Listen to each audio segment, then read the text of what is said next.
Bonjour à tous, dans cette vidéo nous allons voir comment utiliser le tableau de valeur d'une fonction. Pour mon exemple, je considère le tableau de valeur suivant associé à la fonction carré, c'est-à-dire la fonction dont l'expression est x au carré. Je vous rappelle que dans un tableau de valeur, je trouve sur la première ligne les antécédents de la fonction, c'est-à-dire les valeurs que prend la variable x, et sur la deuxième ligne, je trouve les images de ces nombres. Donc ici, ce sont des carrés. Première question, on me demande de lire l'image de 10. Donc je trouverai mon image sur la deuxième ligne. Cela veut dire que 10 est un antécédent. Je regarde donc où est 10 sur la première ligne. Il est ici. Et je vois que son image est 100.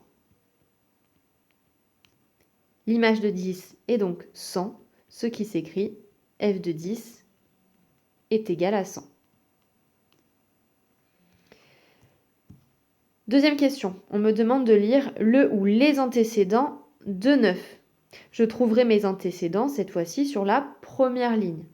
Cela veut dire que 9 est une image.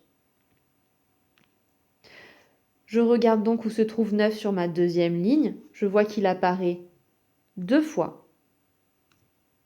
Cela veut dire que 9 a deux antécédents, moins 3 et 3.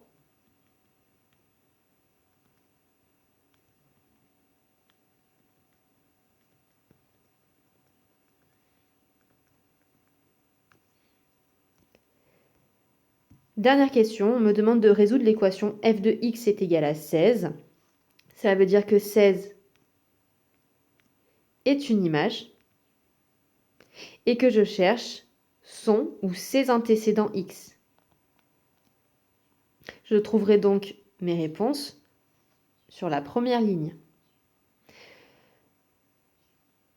Je regarde donc où est mon image 16. Je vois qu'il apparaît deux fois.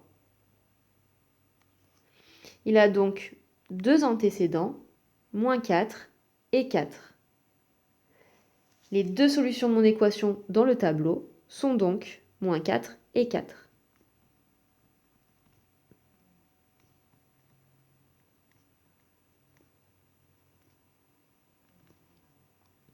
Ce sont d'ailleurs les seules solutions qui existent, puisque mon équation f de x est égale à 16 correspond à l'équation x au carré est égal à 16 et une équation du deuxième degré a au maximum deux solutions. Ce sont donc les deux qu'on a trouvées.